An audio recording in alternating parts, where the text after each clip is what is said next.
सुखदेव महाप्रभु कहते हैं राजन, अलग अलग देवताओं की पूजा का भी विधान है।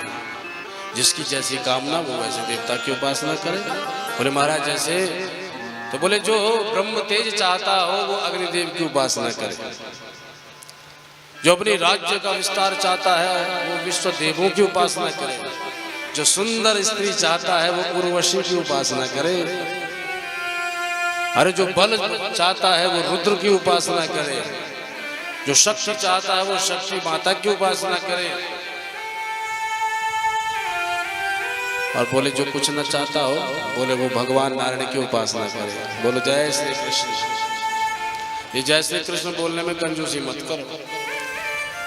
जो नहीं बोलेगा उसके ऊपर निद्रा देवी सवार हो जाएंगे। हमने पहले ही बताया था। तो कहीं निद्रा सवार होकर तुम्हें बीमार न कर दे, तो इसलिए सावधान रहो। क्योंकि ज्ञान चर्चा में प्राय नींद आ जाती है।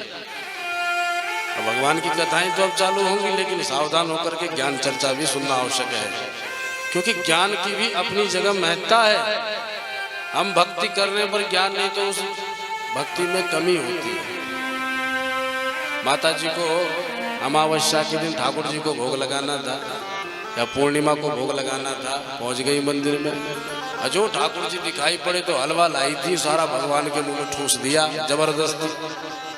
अब भगवान का भी गला बंद हो गया, भैया न सांस आवे न जावे। अब मैया को तो पूजा करनी थी, जैसी समझ कर दी पूजा। पटक करके नारियल फेंक दिया। कुछ टुकड़े भगवान पर लग गए, कुछ फैल गए। मैया को तो नारियल फोड़ना था। और टीका ऐसो लगायो कि हमारा टीका ऊपर कम फैलो पर आंखन में ज्यादा लग गयो। तो भगवान की आंखें भी बंद करके चली आई। हे मैया क्या कर दियो? अरे क्या बताएं महाराज जी, आप हमको दिखता नहीं है। तो भैया जब दिखता नहीं तो काहे को इतना उद्योग कर रही हो? भगवान तो नमस्कार से भी प्रसन्न हो जाते। तो पूजा भक्ति हम करते हैं, पर ज्ञान भी तो जरूरी है। कैसे पूजा की जाए? किसी मेहमान को बुलाओ, जबरदस्ती उसके मुंह में ठूस दो तो वो बोलेगा क्या है, पागल है ये जो मुझे ऐसे पवा रहा है। भगवान फिर भी कुछ नहीं बोलते। तो पूजा का भी एक विधान है कि भगवान के सम्मुख रखो, फिर विधिवत मंत्र बोलो या पंडित जी से बोलो। अरे कुछ ना आता हो, बस ये कहो ठाकुर जी आप भोग लगाओ, नेत्र बंद कर लो, ठाकुर जी पा देंगे। जबरदस्ती ठूसने का जो मामला, ये बड़ा गड़बड़ है। इसलिए ज्ञान भी परमावश्यक है। तो जिसको कुछ नहीं चाहिए वो नारायण की उपासना करे। तो बोले मतलब नारायण कुछ देते ही नहीं है? बोले देते हैं। तो अभी तो आप कह रहे हो कि जिसको कुछ नहीं चाहिए वो नारायण की उपासना करे। बोले राजन हमने इसलिए कहा कि एक कामना के लिए एक देवता की उपासना करनी चाहिए। बल चाहिए तो रुद्र की, प्रजा विस्तार तो विश्वदेवों की, पति पत्नी में प्रेम तो गौरी माता की। ये सब एक एक कामना के लिए एक देवता। और हमारी कामना एक कहाँ है? हम चाहते हैं कि हमारे घर में हमारी बहू का बेटा भी हो जाए, हमारा बेटा अच्छी नौकरी पर भी लग जाए, हमारे वो है ना वो भी खूब स्वस्थ रहे, और हमारे घुटने जो दर्द होते हैं वो भी कम हो जाए। अनेक कामनाएं हैं। तो एक कामना के लिए एक देवता, पर अनंत कामनाएं हो तो तब नारायण की ही उपासना करनी चाहिए। क्योंकि अगर वृक्ष को हरा भरा करना है तो जड़ में पानी डालना होगा। नारायण सबके मूल हैं। मूलम ही विष्णुदेवानां यत्र धर्मः सनातनः तस्य च ब्रह्मगोर्विप्रा तपो यज्ञा सदक्षिणा। भगवान नारायण सबके मूल में विद्यमान है। अगर नारायण को मना लोगे तो सबको मना लिया। अकाम सर्व काम मोक्ष कामदा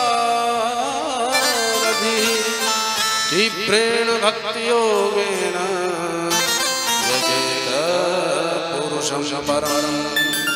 पुरुषोत्तम भगवान श्री नारायण की उपासना करना ही जीव मात्र का परम लक्ष्य है। आप बड़े सौभाग्यशाली हैं। आज अमावस्या है, अधिक मास भी प्रारंभ हो रहा है। कल से पुरुषोत्तम मास प्रारंभ हो रहा है और अधिक मास नारायण को समर्पित है। तो हरि हर का ये दिव्य मिलन बड़ा दुर्लभ है।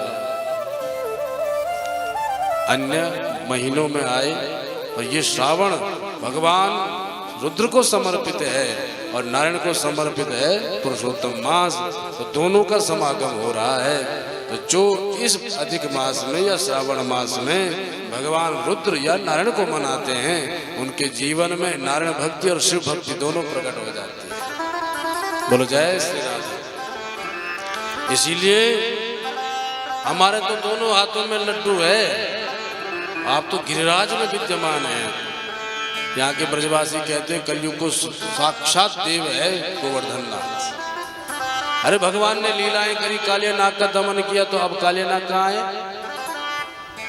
वृंदावन है पर काली नाग तो नहीं है।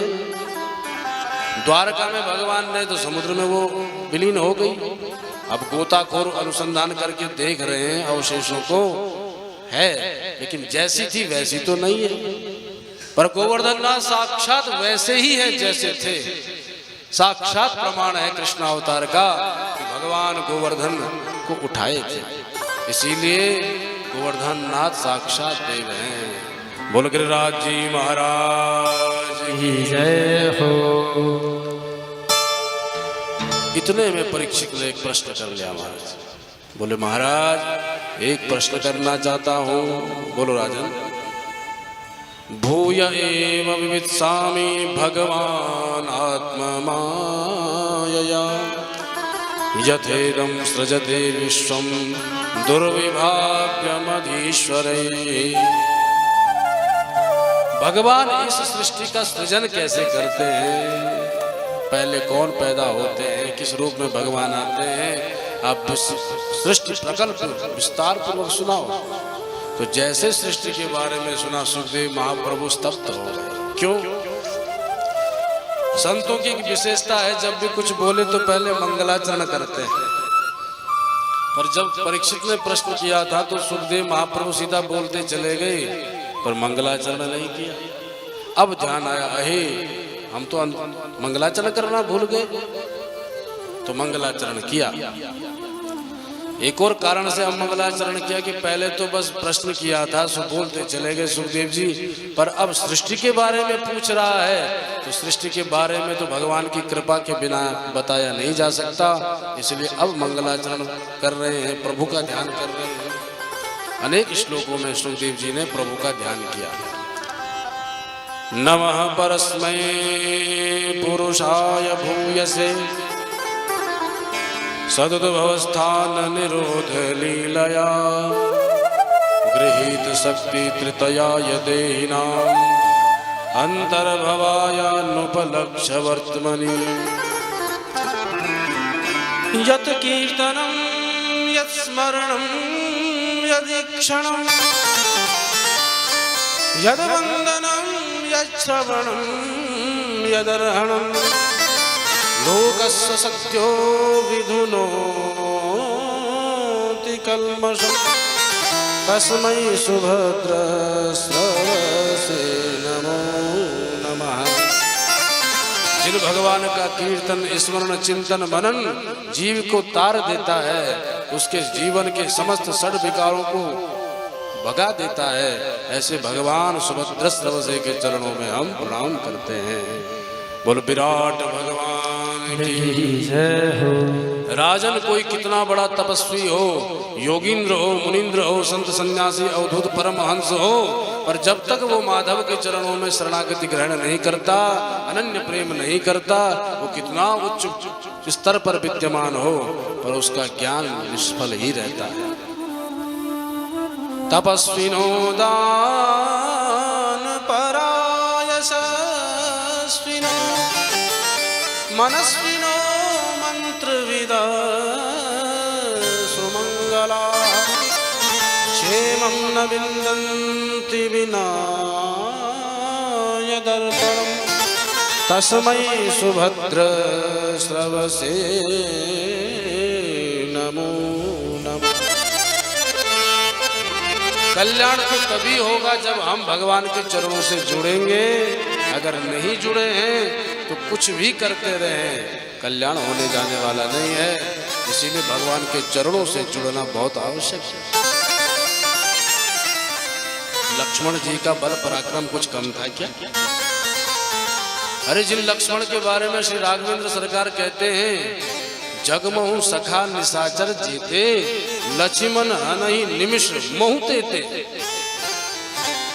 सुग्रीव संसार, ये मत समझना कि तुम्हारे बिना हम काम नहीं कर सकते, क्योंकि जब सुग्रीव को बारंबार भगवान ने बुलाया तो सुग्रीव को भी लगा कि हमारे बिना राम जी भी कुछ नहीं कर सकते। तो अंतर्यामी भगवान मनस्थिति समझ गए, तो संकेत में कह दिया, संसार भर में जितने निशाचर है ना सुग्रीव, अगर लक्ष्मण चाहे तो एक क्षण में मार सकता है।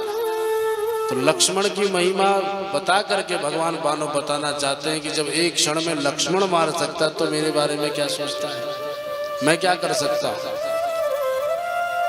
इसीलिए अभिमान नहीं होना चाहिए। तो लक्ष्मण जी इतने प्रभावशाली हैं कि राम जी स्वयं महिमा मंडित कर रहे हैं। और ये लक्ष्मण जी विवाद है, घबराते नहीं है किसी से। जनक महाराज की सभा में निसंकोच कह दिया, अरे क्या है शिव धनुष, मैं भी शिव धनुष उठा करके कई योजन दौड़ सकता हूँ। काचे घट चिमिटारो भौरी, अरे तो इस धनुष की बात कर रहे हो, मैं तो ये ब्रह्मांड को भी कच्चे घड़े की तरह तोड़ सकता हूँ, फोड़ सकता हूँ। राम जी के सामने इतनी बड़ी बड़ी बातें, जिन भगवान ने इतना बड़ा ब्रह्मांड बनाया, उस ब्रह्मांड को फोड़ने की बात लक्ष्मण जी कर रहे हैं। तो राम जी ने इशारे में पूछ लिया, हे लखन, तुम बातें तो बहुत बड़ी बड़ी कर रहे हो, पर इतना बल है तुझमें? कह रहे हो कच्चे घड़े की तरह फोड़ दूंगा, पर बल है तुझमें इतना कि ब्रह्मांड को फोड़ेगा? बोले महाराज हाँ, पूरा विश्वास है। बोले इतना विश्वास कैसे आ गया? अपने बल पर इतना अभिमान है तुझे? बोले अपने बल पर है ही कहां सरकार। तोरो छत्र गदंड जीवी तव प्रताप बलनाथ, मैं इस धनुष को उठा के दौड़ सकता हूँ, खंड खंड कर सकता हूँ, और कच्चे घड़े की तरह ब्रह्मांड भी फोड़ सकता हूँ, पर तव प्रताप, आपके बल पर ये कह रहा हूँ, अपना बल तो कुछ है ही नहीं। तो जब भगवान के बल की चर्चा करी तो भगवान बोले, हाँ मेरे बल से तो तू सब कुछ कर सकता है, क्योंकि भगवान का बल अतुलनीय है।